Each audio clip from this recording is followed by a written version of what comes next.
이제 그 다음 태스크 데이터 앱스트랙션 블록 같은 경우에는 Intermediate Validation Approach가 없습니다. 그 대신 이제 두 가지 방법의 다운스트림 밸리데이션 어프로치가 있는데 결국은 다 구현을 해야 된다는 거죠. 자, 첫 번째 방식은 이제 케이스 스터디입니다. 이제 케이스 스터디는 우리가 시스템을 개발했어요. 그러면 이제 사용자 실제 전문가들을 타겟 유저죠. 타겟 유저를 이제 초대를 한 다음에 우리는 시스템을 개발했으니까 시스템에 대해서 잘 알고 있을 거고 여기 전문가들은 이 데이터의 도메인에 대해서 잘 알고 있으니까 같이 한번 써보면서 이렇게 해보니까 유용하더라. 이런 여러 가지 이야기를 스토리를 찾아내는 겁니다. 그래서 이때는 일반적으로 질적이고요. 이렇게 해봤더니 이런 걸 찾을 수 있었다. 그리고 이런 것들은 실제로 원래 찾으려면 어려웠는데 우리 걸로 하니까 더 빨리 찾을 수 있었다. 이런 식으로 이제 뭔가 이제 시나리오가 나오는 거죠. 그리고 역시 필드 스터디 같은 경우에도 가능합니다. 근데 이제 케이스 스터디랑 필드 스터디 차이 가장 큰 차이가 뭐냐면 필드 스터디 같은 경우에는 이 타겟 유저의 정말 자연스러운 우리가 전혀 개입하지 않고 자연스러운 사용 방식을 문서화하는 것이라면 케이스 스터디 같은 경우에는 우리가 같이 개입을 해서 데이터를 우리가 정해올 수도 있는 거고 아니면 뭐 사용자의 데이터를 사용할 수도 있는 거고요. 그래서 같이 한번 이 유용성을 확인하기 위해서 데이터를 탐색해보고 그 증거를 수집하는 그런 스터디 방식이라고 할 수 있겠습니다. 자, 그 다음 블록은 Encoding and Interaction EDM 블록인데요. 그래서 시각화 방법과 인터랙션 방법을 디자인하는 블록입니다. 자, 먼저 이 방법을 2단계를 검증할 때는 Intermediate Validation Approach로 Encoding, Interaction Design을 정당화, Justification 2단계가 있습니다. 이 단계가 실제로 논문에서는 정말로 중요하고 여러분들이 현업에서 시각화를 할 때도 이 단계에 시간을 많이 투자하시는 것을 권장합니다. 자, 이 단계가 이게 뭐 하는 거냐면 자, 결국은 우리가 데이터가 있는데 이 데이터에 대해서 바차트로 보여줄지 아니면 뭐 힙맵으로 보여줄지 여러 가지 비주얼리제이션 EDM이 있잖아요. 그럼 그 중에서 우리가 하나를 선택할 텐데 왜 이 EDM으로 보여줬는지를 정당화하는 단계입니다. 예를 들어서 바차트를 썼다. 왜 바차트를 썼죠? 왜냐하면 지금 보이고자 하는 데이터에 애트리뷰트가 두 개가 있는데 하나는 카테고리컬한 거고 하나는 퀀터티티브한 거라서 이걸 보여줄 때 바차트로 보여주면 그 어레인지 테이블 그 방식 중에서 가장 적합하고 그리고 랭스 인코딩이 더 효과적이고 그리고 우리가 보여주고자 하는 카테고리 개수가 20개인데 이것은 바차트 X축에 어레인지한테 적합하고 뭐 이런 식으로 정당화를 하는 거죠. 그래서 왜 특정 시각화 방식이 선택되었냐? 왜 다른 시각화 방식을 해보니까 그건 선택되지 않았고 이것들은 왜 안 좋았냐? 이것에 대해서 검증하는 단계입니다. 자, 이것은 실제로 구현해보지 않아도 해볼 수 있습니다. 예를 들어서 바차트를 실제로 구현하지 않아도 우리가 바차트의 스케일러비티를 앞서 설명드린 것처럼 X축의 스케일러비티를 알고 있잖아요. 그러면 그것이 데이터에 맞는지 아닌지를 시스템을 구현하지 않고도 알 수 있기 때문에 이제 Intermediate Validation Approach 중에 하나이고요. 그래서 우리가 알고 있는 시각화의 원리, 예를 들어서 뭐 Effectiveness도 배웠고 아니면은 그 익스프레시브니스도 배웠고 여러 가지 시각적 원리를 또 배웠잖아요. 그리고 뭐 랭스는 효과적인데 볼륨은 안 좋고 그래서 이런 것들에 비추어 봤을 때 이 디자인이 왜 효과적인지 정당하는 거고 그리고 뭐 스케일러빌리티 같은 경우에도 한 번 더 검증해 볼 수도 있을 거고요. 그래서 논문에서는 굉장히 심혈을 많이 기울여서 왜 이 시각화 방법을 택했는지 설명하는 그런 단계입니다. 네, 그래서 실제로 시각화 EDM을 정당화해야 된다라고 얘기를 하면 학생들이 굉장히 무서워해요. 이 정당화라는 단어가 좀 뭔가 무겁게 느껴지잖아요. 그래서 제가 구체적인 예제를 몇 가지 가져와 봤습니다. 그래서 우리가 이런 문장들이에요. 우리가 비즈 EDM X를 골랐는데 그건 왜냐하면 다른 EDM보다 ABC 태스크에 대해서 더 효과적이라고 선행 연구에서 알려져 있기 때문이다. 이런 식으로 정당화를 할 수도 있는 거고요. 그리고 이 컬러 밴드를 예를 들어서 4개만 썼는데 왜냐하면 컬러를 해석하는 방식이 이 밴드가 더 많아지게 되면은 어차피 구분할 수가 없잖아요. 그렇기 때문에 discriminable 하지 않기 때문에 4개까지만 썼다. 이런 식으로 정당을 할 수도 있는 거겠죠. 그리고 우리가 filtering interaction을 도입했는데 그 이유는 뭐냐면 스캐터 플롯이 10,000개 이상의 점들에 대해서는 효과적이지 않기 때문에 개수를 줄이기 위해서 도입했다는 거죠. 물론 이제 실제 논문에서는 이것보다는 조금 더 심도 있게 논의가 진행되어야 되겠지만 이런 방식으로 여러분들이 선택한 것들에 대해서 그냥 상식적인 것 같아서 그렇게 했어요 라고 하는 부분도 물론 있겠죠. 모든 하나하나를 다 정당할 수는 없겠죠. 그렇지만 중요한 특히 예를 들어서 왜 이 이디엄을 왜 골랐는가 이런 것 같은 경우 이런 문제들에 대해서는 어느 정도 정당화를 해서 그 이유를 사람들이 알 수 있게 해야 된다는 겁니다. 그 다음에 이제 인코딩 인스트럭션 디자인 블록을 위한 다운스트림 어프로치에는 두 가지가 있는데 첫 번째는 이미지 애널리시스고 두 번째는 랩서디입니다. 더 중요한 건 랩서디예요. 랩서디가 뭐냐면 이제 컨트롤드 익스페리먼트라고 부르고요. 여러분들이 이 실험 환경, 엄밀히 통제된 실험 환경에 사용자들을 초대한 다음에 분명한 태스크를 주고 그 태스크를 수행하는 데까지 걸린 뭐 양적인 정보나 질적인 정보들을 측정하는 겁니다. 예를 들면 자 여기 바 차트에 바가 두 개가 있습니다.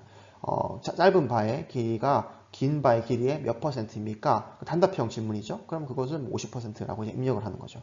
자, 이 경우에는 뭐 시간을 측정할 수도 있는 거고요. 아니면 오차를 측정할 수도 있는 거고요. 몇 개의 액션을 했는지 로깅을 할 수도 있는 거고요. 아니면 아이 트래킹, 문이 얼마나 움직였는지도 할 수 있는 이런 양적인 정보를 수집할 수도 있고 또는 뭐 인터뷰 같은 걸 해서 설문지 같은 걸 해서 이제 질적인 정보도 수집할 수 있겠죠.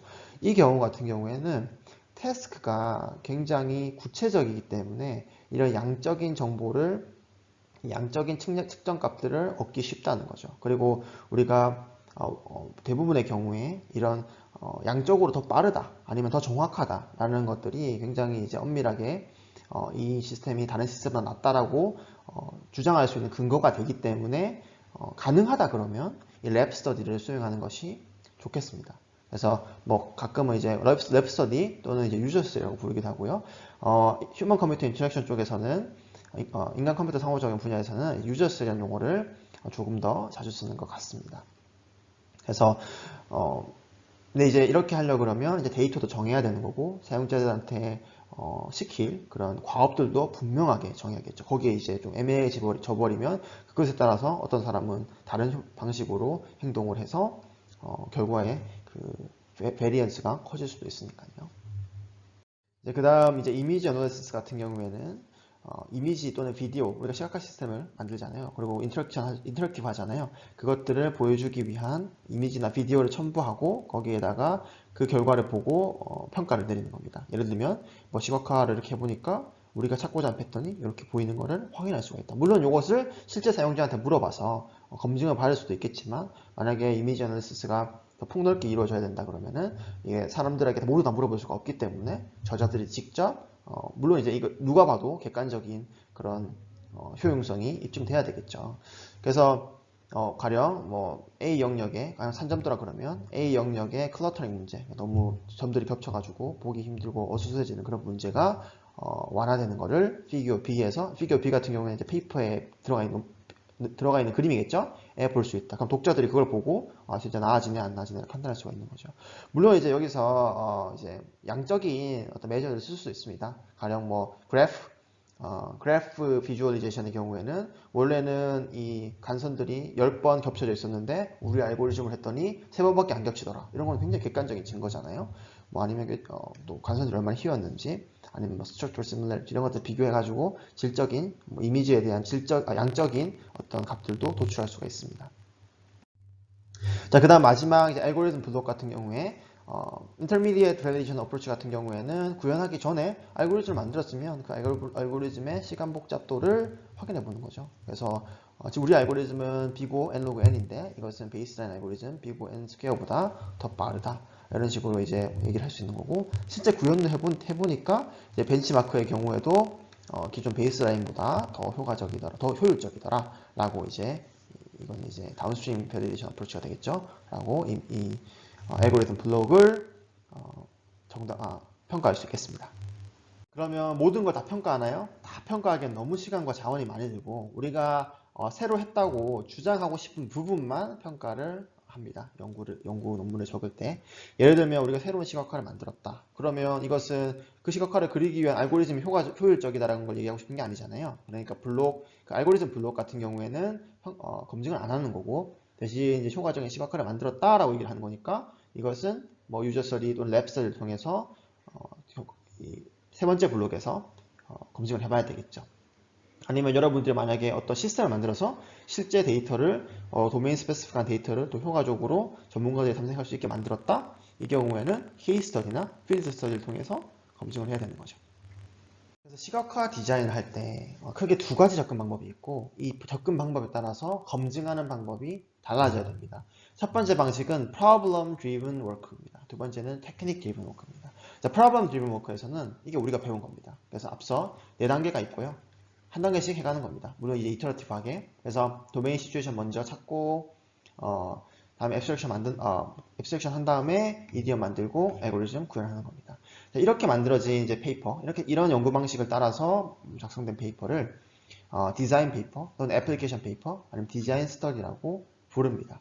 이건 탑다운 어프로치라고 볼 수 있겠죠. 왜냐하면 이제 위에서부터 아래로 내려오니까. 테크닉 드리븐 워크 같은 경우에는 이 아래쪽 두 단계, 시각화 이디엄 또는 이 알고리즘 구현 파트부터 시작을 하는 겁니다. 이런 거죠.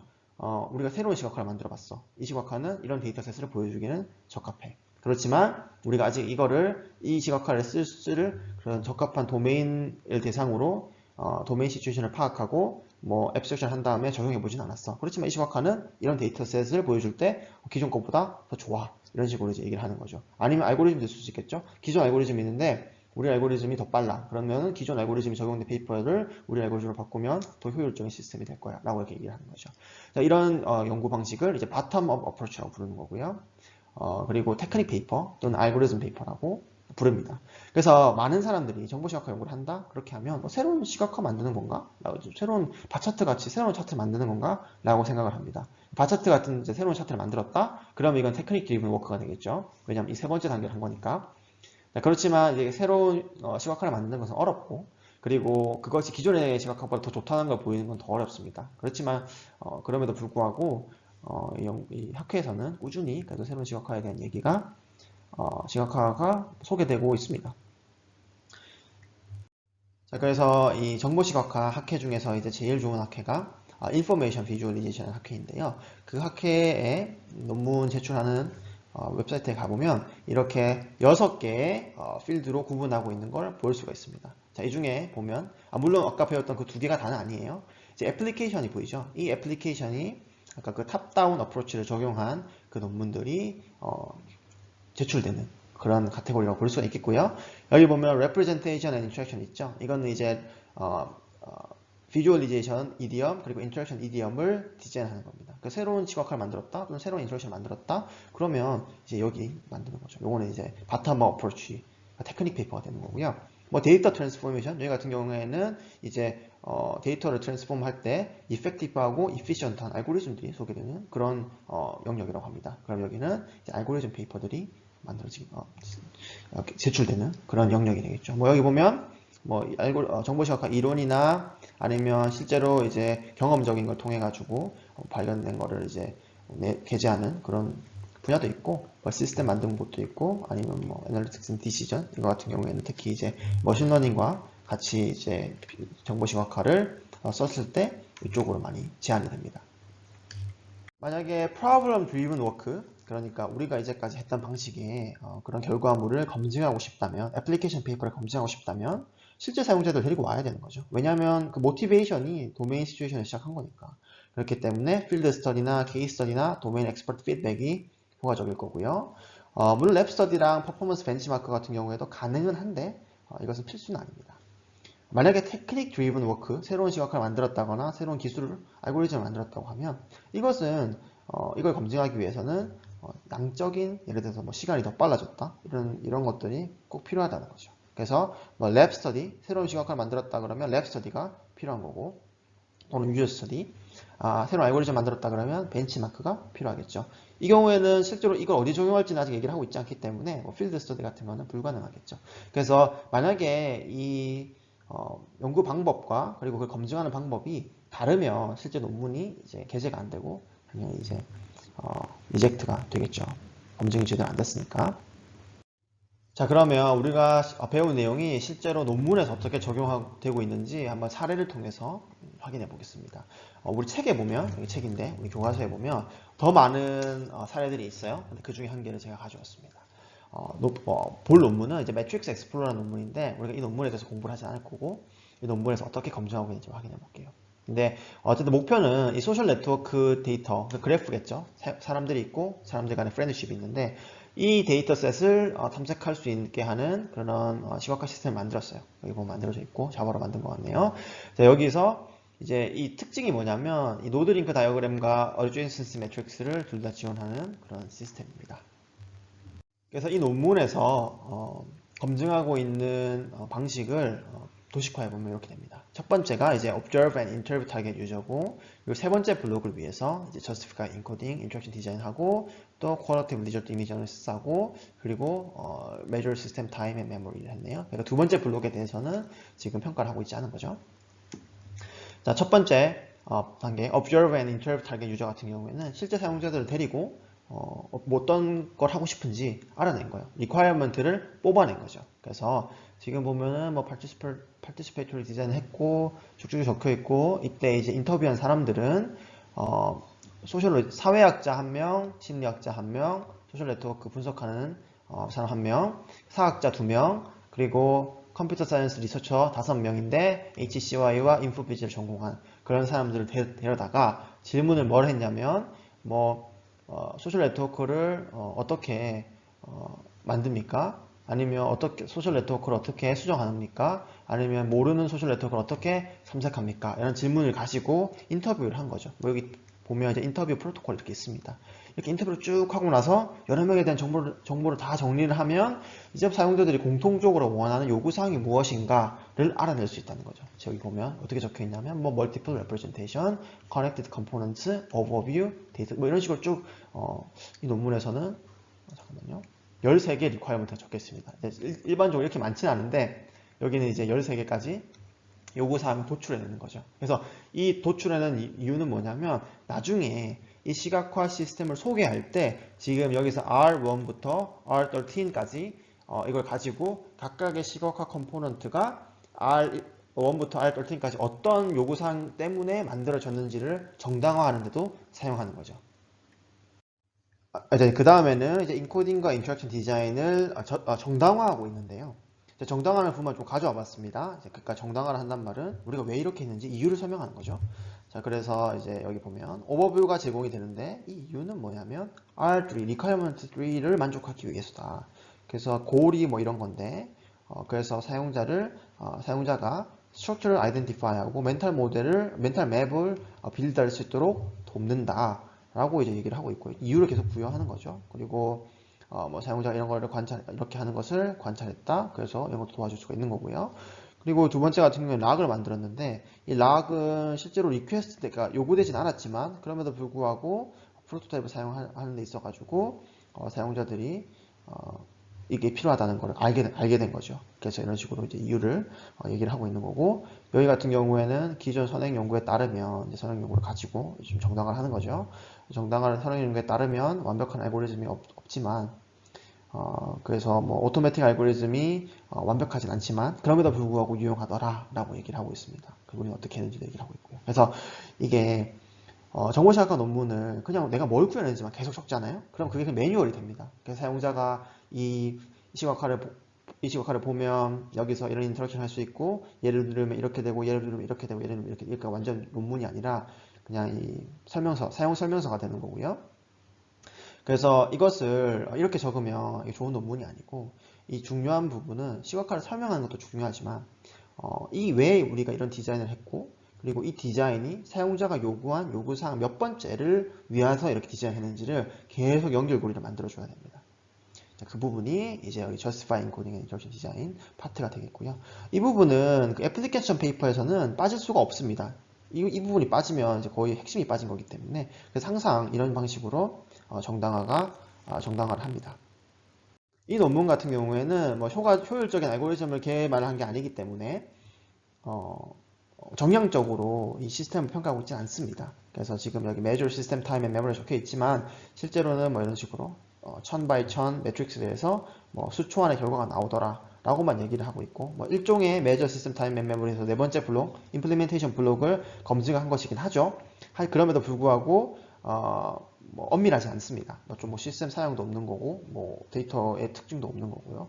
그래서 이 논문은 이 애플리케이션 페이퍼잖아요. 그러니까 이 도메인 시츄에이션을 보고 이런 시스템을 만들었다라는 것이 중요한 것이 그 시스템을 만들었을 때 이 알고리즘이 있는데 이 알고리즘을 더 빠르게 더 효율적으로 만들었다. 그게 목적이 아니기 때문에 보시는 것처럼 이 부분과 이 부분은 굉장히 엄밀하게 길게 막 얘기를 하고 있고 이 부분은 간결하게 넘어가고 있다는 것을 알 수 있습니다. 자, 이제 마지막 퀄리티티브 리저트 이미지 어널리시스 같은 경우에는 이제 만들어진 시각화를 보고 평가를 하는 거죠. 그래서 당연히 이 논문을 읽는 독자들도 이 평가를 할 수 있게끔 이미지를 실제로 첨부를 해야겠죠. 그래서 지금 보면 여기 예제를 보면 뭐 이런 식으로 적혀 있고요. 그리고 requirement R12가 또 중요한데 이걸 위해 가지고 뭐 이런 방식으로 시각화를 바꿔준다. 그래서 피규어 11을 보면 이게 피규어 11입니다. 지금 보면은 뭐는 어떻게 보이고 뭐는 어떻게 보이는 걸 알 수 있다. 그래서 뭐 A, B, C 이렇게 콜아웃을 써가지고 이런 부분을 중요한 부분을 강조를 하고 그러니까 우리가 requirement에서 필요로 했던 것이 실제 시각화를 해보면 이런 식으로 보인다라고 이제 독자들을 설득하고 그리고 효율성을, 효과성을 검증할 수 있는 겁니다. 그래서 이 논문 같은 경우에 검증하는 방식이 이렇게 4가지의 방식을 가지고 결과물을 검증하고 있는 것을 확인할 수 있습니다. 네, 이번 오늘 수업은 여기까지입니다. 요약해보면 이번 수업 시간에는 저번 수업 시간과 다르게 시각화 기법을 배운 것이 아니라 시각화 인터페이스를 디자인하고 평가하는 방법에 대해서 배워봤습니다. 이 부분은 좀 생소하죠. 왜냐하면 우리가 여러 가지 데이터 타입에 대해서 여러 가지 차트를 쓰는 것들은 많이 봤지만 이런 걸 쓸 때 적용하는 그런 개발하고 디자인하는 연구하는 방식에 대해서 그 자체로는 다룰 일이 많이 없었기 때문에 그렇지만 여러분들이 논문을 쓰신다거나 아니면 여러분들의 시스템이 더 낫다는 것을 증명하기 위해서는 반드시 알아둬야 할 내용입니다. 그래서 요약을 해보면 우리는 이제 애플리케이션 페이퍼 그러니까 도메인 시츄에이션이 있고 그 도메인 시츄에이션에서 있는 문제를 풀기 위한 시각화 인터페이스를 개발하는 4가지 블록을 개발하기 위한 4가지 블록을 배웠습니다. 첫 번째 블록이 도메인 시츄에이션, 두 번째가 태스크 데이터 앱스트랙션, 세 번째가 인코딩 인터랙션 디자인, 네 번째가 알고리즘 임플리멘테이션이 있습니다. 첫 번째 단계, 각 단계에서는 문제가 있을 수 있겠죠. 그래서 각 단계를 검증하는 것이 중요하고요. 첫 번째 단계에서 가장 큰 문제는 문제를 잘못 파악한, 도메인 시츄에이션을 잘못 파악한 경우, 두 번째 블록에서는 태스크 데이터 앱스트랙션을 잘못한 경우, 세 번째 블록에서는 인코딩 인터랙션 이디엄을 효과적이지 않게 한 경우, 그리고 네 번째 단계에서는 알고리즘을 비효율적으로 개발한 경우가 되겠습니다. 그래서 이것을 검증하는 것이 중요한데 검증하는 데는 크게 Intermediate Validation Approach가 있었고 Downstream Validation Approach가 있었죠. Intermediate Validation Approach는 그 블록 자체에서 아래 블록으로 진행하기 전에 그 블록 안에서 확 검증하고 넘어가는 것이고 Downstream Validation Approach 같은 경우에는 다 끝나고 다시 그 블록으로 돌아와서 구현체를 가지고 검증하는 것이었습니다. 장단이 있죠. Intermediate Validation Approach 같은 경우에는 그 즉시 할 수 있지만 엄밀하지 못하고 이 다운스트림 밸리데이션 어프로치 같은 경우에는 시간과 비용이 많이 들지만 굉장히 엄밀한 결과를 도출할 수가 있다는 거고요. 그래서 각 블록별로 어떤 인터미디에이트 밸리데이션 어프로치가 있고 다운스트림 밸리데이션 어프로치가 있는지 봤습니다. 그래서 뭐 여기 observation, field study 같은 경우가 있을 수 있고 뭐 justification, 논문에서 굉장히 중요하고 computational complexity 먼저 확인하고 구현한 다음에 벤치마크 해보고 그리고 인코딩 인터랙션 같은 경우에는 이렇게 이미지 어널리시스 또는 비디오 같은 걸 첨부해서 독자들을 설득한 것도 중요하지만 랩 스터디를 통해서 시간과 정확도 면에서 더 나아졌는지를 확인하는 것도 중요하고요. 그리고 태스크 데이터 앱스트랙션 제대로 되는지 확인하기 위해서 케이스 스터디를 수행하는 방법도 있었고 마지막으로는 이걸 다 실제 환경으로 배포를 한 다음에 실제 사용자들이 우리가 개입하지 않았는데도 얼마나 쓰고 어떻게 쓰는지를 확인하는 그런 필드 스터디도 가능하다는 겁니다. 네, 오늘 수업은 여기까지고 다음 수업 시간에 뵙겠습니다. 네, 고생 많이 하셨습니다. 감사합니다.